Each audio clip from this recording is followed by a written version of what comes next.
आदमपुर के चुनावी मैदान में दीपेंद्र सिंह हुड्डा अपनी पूरी ताकत झोंके हुए हैं। जीत के यकीन के साथ में दीपेंद्र सिंह हुड्डा कहते हैं कि आदमपुर में अब बदलाव होना ही है। आदमपुर में जीत के साथ ही गरीबों और समाज के सभी वर्गों के हित में फैसले लेने वाली हुड्डा सरकार के स्वागत का रास्ता फिर साफ हो जाएगा। हिसार में दीपेंद्र सिंह हुड्डा से खास बातचीत की है total news bureau head doctor Mahesh Kumar ने। सुनिए जरा क्या कुछ कहा है उन्होंने।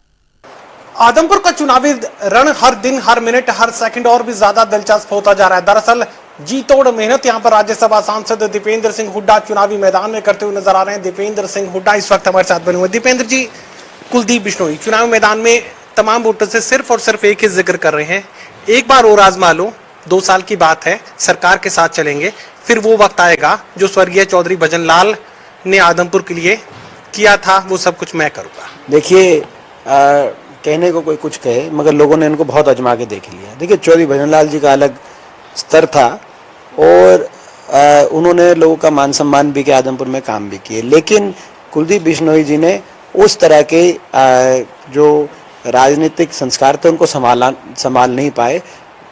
उनका जो आचरण था रहा है आज तक, वो बड़ा एक किसी भी जनप्रतिनिधि का बड़ा निराशाजनक परफॉर्मेंस रही है उनकी। ना कभी विधानसभा में उनको बोलते हुए देखा गया इतने लंबे समय में। अकेले विधायक है 90 में से जो कभी बोले ही नहीं अपने हलके के लिए। ना कभी संसद में बोले, अकेले सांसद में, संसद में मैं रहा, मैं 18-19 साल से देश की संसद में हूँ। जब वो मेरे साथ सांसद थे, या मैंने कोई हरियाणा का कोई सांसद ऐसा देखा ही नहीं जो बोला ही ना हो कभी, अकेले ही है। इतना क्या प्रिविलेज है। इसी प्रकार से ना लोगों के सुख दुख में जाते, ना लोगों के विकास के लिए प्रयास करते, ना अपनी ग्रांट जो मिलती है सरकार से उसको इलाके में खर्च करते, ग्रांट भी वापस सबमिट हो जाती है सरकार में। तो ये, और अपने स्वार्थ की वजह से पार्टियां बदलते हैं। सबको पता है कि बीजेपी में क्यों गए, बीजेपी में कहते हैं किस वजह से गए, किस कारण से गए। केंद्रीय जांच एजेंसियों के डर से गए, अपने भ्रष्टाचार के मुकदमों की वजह से गए, या किसी लोभ लालच से गए, वो ये बताएं। लेकिन अपने राजनीतिक स्वार्थ से गए। लोगों के सुख दुख से इनका कोई लेना देना नहीं। तो लोगों ने इनकी जो कार्यशैली है उसको अच्छे से देखा है। प्रजातंत्र में लोगों को इससे बेहतर जनप्रतिनिधि चुनना चाहिए, ऐसा हमारा मानना है। चुनाव जब भी मुश्किल होता है, जातिगत रंग में उसे रंगने की तैयारी हो जाती है। आदमपुर के चुनावी मैदान का जिक्र करें तो चुनाव जब मुश्किल होने लगा है तो एक बार फिर से जाट और गैर जाट में तब्दील करने की पूरी तैयारी की जाती है। देखिए, ये जो ये लोग करते हैं वो इस देश के सबसे बड़े दुश्मन हैं। जो जातिगत रंग किसी चुनाव को देते हैं, ये राजनीति देश के सबसे बड़े दुश्मन हैं। क्योंकि ये देश सबका है, हर धर्म हर जाति का देश। ये देश तभी आगे बढ़ेगा जब सब लोग मिलके हम जागरूकता से कौन अच्छा जनप्रतिनिधि साबित हो सकता है, किस पार्टी की विचारधारा अच्छी है, कौन सी पार्टी प्रदेश को अच्छी तरह आगे से लेके जा सकती है, प्रदेश में कौन सा ऐसा नेतृत्व है जो प्रदेश को आगे विकास की तरफ लेके जा सकता है। इन बातों पे जागरूकता से फैसला करेंगे तो हमारी अगली पीढ़ी, छत्तीस बिरादरी की अगली पीढ़ी का भविष्य हमारा आपस में जुड़ा हुआ है।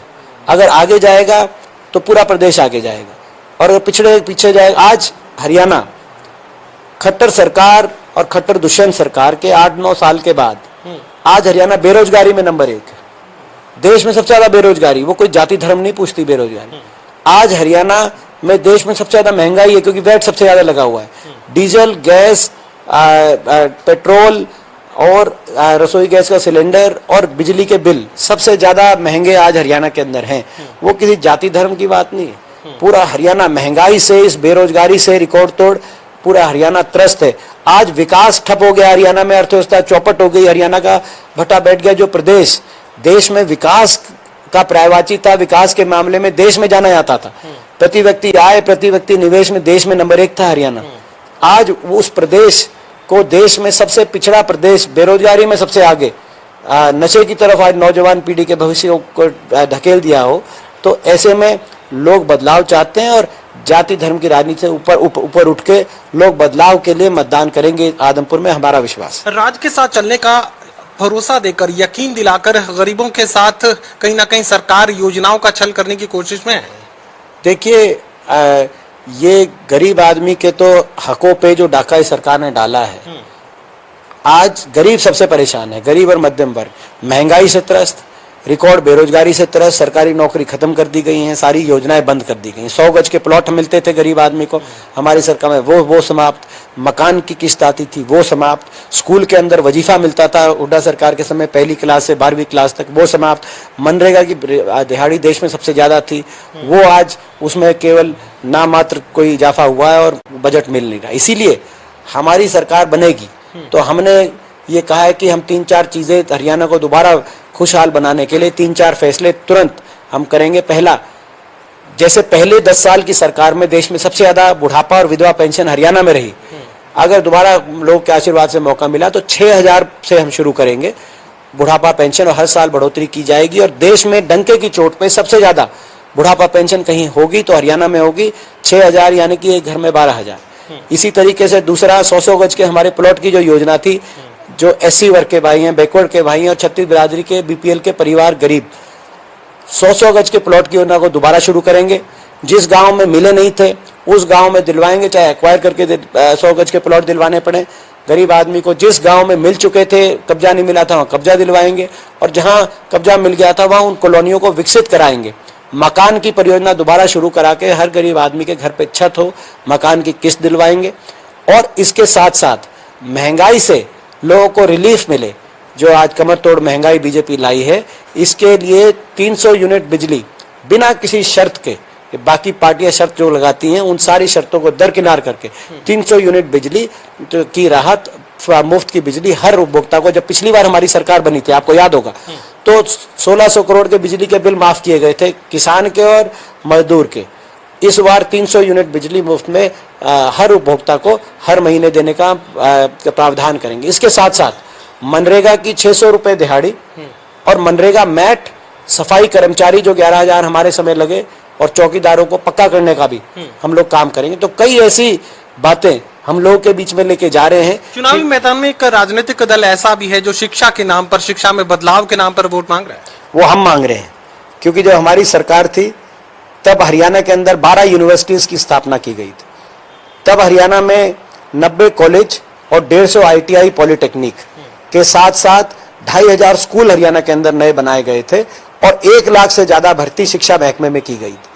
अगर शिक्षा के मामले में सबसे बड़ा धोखा किसने दिया है तो वो दिल्ली सरकार ने दिया है, जहां दिल्ली सरकार में आज 85% स्कूलों में प्रिंसिपल भी नहीं है, जहां दिल्ली सरकार के अंदर आज 25% स्कूलों को बंद कर दिया गया है। एक नया स्कूल खुला नहीं गया। उन्हीं स्कूलों पे जो कांग्रेस ने खोले थे दिल्ली में, शीला दीक्षित सरकार ने, उनमें रंग रोगन किया गया। एक नई यूनिवर्सिटी दिल्ली में नहीं बनाई गई, एक मेडिकल कॉलेज नहीं दिल्ली बनाई। दिल्ली यूनिवर्सिटी में दाखिला नहीं मिलता तो इसीलिए राजीव गांधी एजुकेशन सिटी सोनीपत में आके दिल्ली के बच्चे दाखिला ले रहे हैं। आज दिल्ली के बच्चों को, आज क्या ये आजाद भारत की पहली ऐसी सरकार जिसने दिल्ली यूनिवर्सिटी में कॉलेज नहीं बनाया? तो ये सरकार, ये लोग जो बात करते हैं, ये लोग इनके भी असलियत जान चुके हैं। हम शिक्षा की भी बात लेके लोगों के बीच में जा रहे हैं। जैसे पिछली बार हमने 1 लाख शिक्षकों की भर्ती करी थी, JBT और गेस्ट टीचर्स, कंप्यूटर टीचर के समेत, और जो यूनिवर्सिटी स्थापित की गई थी और यूनिवर्सिटियों के समेत दोबारा से सरकारी भर्ती शिक्षा महकमे में शुरू की जाएगी।